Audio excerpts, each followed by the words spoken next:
We're on number 12 platform at Waterloo Station, one of the 10 big metropolitan stations that are engaged today on the evacuation of London's school children. We're on number 12 platform, the train's in, and the children are just arriving, coming along in their school groups with a banner in front saying what school they are. This lot's St. John's School, Walworth, which is south of the river, and then they follow behind. The tiny tots in front, leading up to the bigger ones, the 12, 13-year-olds behind, and here comes a high school, more like 14, 15, and 16. They're being evacuated too. But just for a moment, until we get them settled in their carriages, and I can talk to you a bit about, get them to talk to you, they and the teachers who are with them, I'll try and give you a quick background to their day. They heard yesterday, somewhere about midday, that they were to evacuate. And then there was a scurry and a hurry. Mothers getting clean clothes for their children. Near the end of the week, that's not always so easy. Getting the food ready, finding them satchels, ironing frocks for the girls, getting out greatcoats that have been put away for the summer for the boys, and spending their money on choice bits of food that they could take with them when they reported at their schools this morning. Some of them reported, I don't see these children here, but we'll find out about that later. You can hear them chattering as they come by. Some of them reported very early at their schools, as early as 5 o'clock. And then they were told, the mothers, I suppose, were there to say goodbye to them. The mothers were told that they couldn't go any further with them, and off they marched, perhaps to an underground station, perhaps to a bus station, in train, if it was an underground station, or in bus, for the terminus, Waterloo Station. None of them knew then, and none of them know now, actually where they're going to. The railway officials here told me that they'd tell me where this lot were going to, but I wasn't to say on the air, so I said I'd much sooner not know, because I might give myself away. The reason of not telling them is that with anxious parents saying goodbye to their children, they had a feeling that they might try and follow them, and that might add to the traffic congestion for today. Well, in fact, from what I've seen so far, I've been here the last half hour, there's been no traffic congestion. The children collected outside the station, outside Waterloo Station at St. John's School. They collected there and reported at the different timings that had already been assigned under the arrangements for the evacuation. Their teachers were with them, and having clocked in there, they just stood about cheerfully in the street, waiting for when the school authorities should tell them that they were to move on into the station. The railway people, the children now seem to have all passed me, and they've got past my microphone. I must ask if I can get a bit more lead so as to get further up. This train in here on number 12 platform, which is due out at 2 o'clock, has 12 coaches on it, just like an ordinary train that might be going to Brighton. I believe it is an ordinarily equipped Brighton train with first-class carriages, Pullmans, restaurant car, and the whole business. But in this case, I don't think there'll be any meals served on the restaurant car. And further up, I can see the children waiting still outside their train, waiting in an orderly way for the order to entrain, but there are anxious eyes watching the first-class carriages. Some of these children I expect are going to get a chance of travelling first for the first time and possibly the last time in their lives. It's a bit tantalising for me where I am, about 10 yards from the end of this column of children, standing on the station here. There goes a whistle for another train evacuating children. But it's a bit tantalising for me to stand here just out of reach of them, and I'm hoping, can they do anything more with the line? Well, I don't want to encourage the children to come down and so interfere with any arrangements they've made, but I believe they have collected a little too much near the fore part of the train, and that they probably will be shifting them back more towards the rear part, these last 4 carriages where I am. It's a steam train, but the engine, with 7 carriages away from me, is a good way off.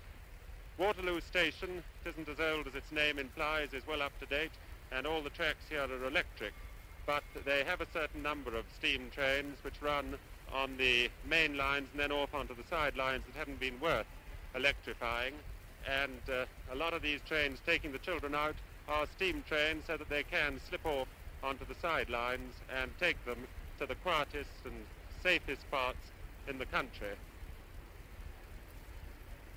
Out goes a train on number 7 platform, but that is normal traffic down to the south coast. People in London have been advised, and here come the children again. They're moving back past me, shuffling out, so as to distribute them better over the full length of the train, chattering away as they always have been, and wondering, I suppose, what this can be. A man standing on the platform, not apparently worrying much about them, and talking into a strange instrument. I suppose they think this is just one more odd incident in a morning that must already be full of new experiences for them, and a day, by the time they've finished, which is going to be full of still more experiences. And now here's a little group. They've all got blue badges on them, cut out of a blue material in the shape of an F. What does that F stand for, Sonny? What? Link! That was a shout. It shouted so much I couldn't hear it any more than you could hear it in America. F for? Link! Still haven't got it. The school teacher will... Oh, Flint Street. Flint Street, that's Walworth, is it? And here they are with their labels on them, so that if anybody got separated and wasn't quite sure who he was, somebody could look at the label and see. Sonny, let's have a look at your label here. Tied onto his shoulder strap, which is carrying a knapsack with food in it. London County Council, Southwark, SE, Flint Street, LCC, School. East Street, Walworth, SE 17. The lad's surname is Hackett, and he's known as Leslie at home by the look of things. I don't know whether I ought to stop with him training, but I'm going to let them get into the carriages, and then I'll follow them and find out a bit about what they think of things. They certainly look cheerful enough. Girls and boys, mixed. I dare say some of them brothers and their sisters. And they all look as though they were going out for a bit of a school holiday outing. Chattering away and smiling. The trainload that went out from this station about half an hour ago, some of them were singing. Lambeth Walk, they sang, and I dare say some of them came from Lambeth Way, because that's not far from here. It's Southwark and Lambeth school children who are in training today at Waterloo on their way to the country. And now I'm going to follow this little lot in. They've got into a very comfortable looking Pullman car, which I should think is third class. It is third class, but it looks so comfortable that I shouldn't be surprised it couldn't have equally well been labelled first class. And they've settled themselves in behind the great wide plate glass windows of a carriage of this sort. And when the last one's in, I'm going to get inside. What the noise will be like in there, I don't know, but I think they'll stop talking because they'll be wondering what I'm saying. But if balance and control is anything as strict in America as it is over here, I think there'll be some engineers scratching their heads and saying there's too much background to all that I've got to say. Well, here in we go. One step up. It isn't one of those platforms like you have out in the States where you climb into your train. It's one that's level with the platform as they have them in this country. And in we go. And here's the first part of the Pullman car. Take your coat off, says somebody wisely to a little brother or a pal, because it is a warm day today, 1st of September, and it's muggy, and what's more, they've very wisely been equipped with clothes for all sorts of weathers, and they're carrying greatcoats, and perhaps the easiest way to carry a greatcoat is to wear it, so it's high time that it was taken off. And here's a girl with her greatcoat half off, aged, I should think, about 11, 12, and she's just stopped taking her coat off to tell you a bit about herself. Any more of the family at home, or any got brothers and sisters? I've got three sisters at home. 3 brothers and 3 sisters at home, so here's... What? 3 sisters at home. Ah, 3 sisters at home.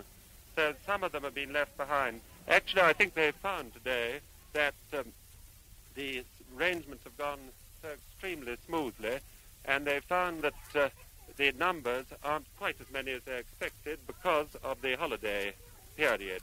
A lot of them have gone off hopping, Here's a rather older girl looking as though she'd like to get to the microphone.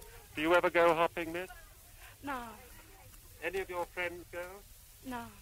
But it is encouraged to speak up, girls. It is a time for hopping, and I know last night I was the other side of the river, and I happened to see a mother who's got 5 children, 5 young children, all under about 7, in the street, and she came up to me and said, well, I wonder what I ought to do. Normally I'd be going down hopping with my children on Saturday, and I don't know whether to let some of them go or to go with them. And she decided to go down hopping. And I think as far as the arrangements go, nobody will really mind that, because at least it means that as the children get out of London, they'll be well distributed all over the countryside. The little hopping huts situated alongside farms on the commons, as they call them, tin huts, a little group of people here and a little group of people there. And that means that the children, even if they've gone hopping, will be well dispersed. And later on, if the evacuation has to be continued, well, they can always be moved from their commons down in Kent and join the rest of the school. I'd like to try and find one of the teachers who's going with them. Yes. Are you going with them? Yes. Tell us now how many you've got to look after here. I've got 141 children and 16 people helping. They've come from one of the poorest districts in London, very near the famous Elephant and Castle, which no doubt many people have heard. They're all merry and bright. We haven't had a single child crying. And I think really in my heart they're looking forward to this little adventure, because many of them have never seen the country before. We're very grateful for all that's been done for us, and to all those who've helped us, we say thank you from the bottom of our hearts. Well, thank you. That's very nicely said. There may be some more questions in a moment, but when the speaker who was going with this lot said that they looked happy, I can bear that out.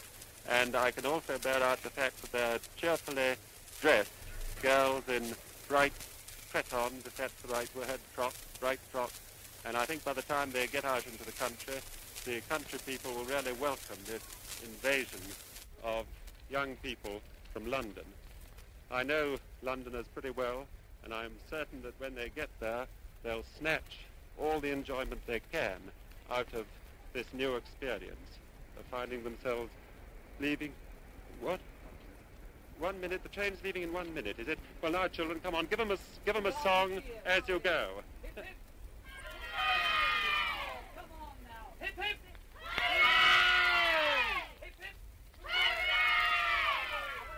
Well, that's not the train. What about giving them the Lambeth Walk? Come on.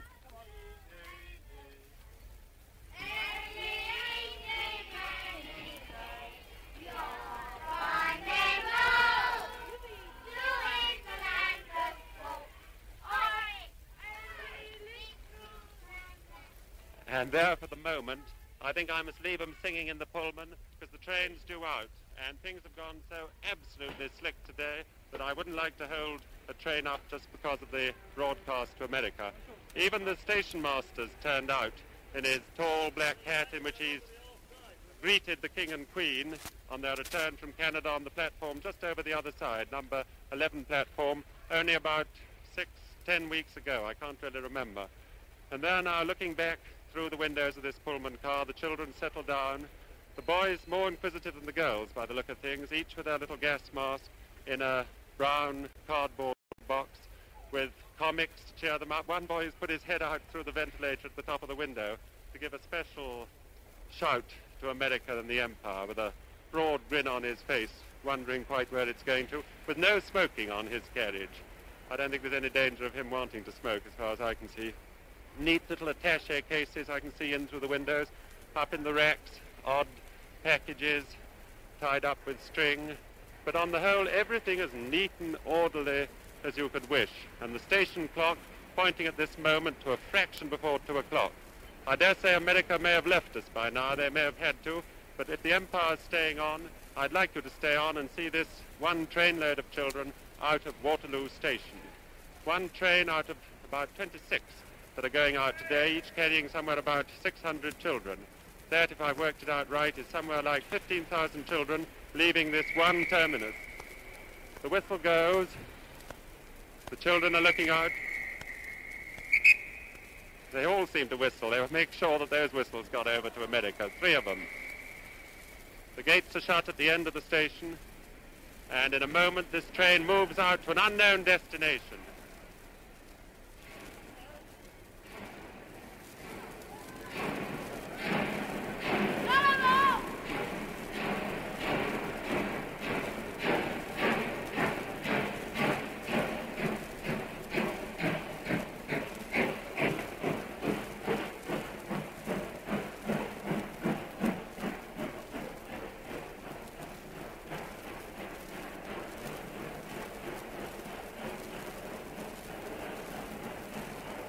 Well, there they go. They didn't cheer, but they waved. They were all waving through the plate glass of their Pullman coach as the train moved out. I didn't know that we were going to get an engine at this end, but the train is being pushed out as well as pulled out. They're going to make sure that these children get to the country.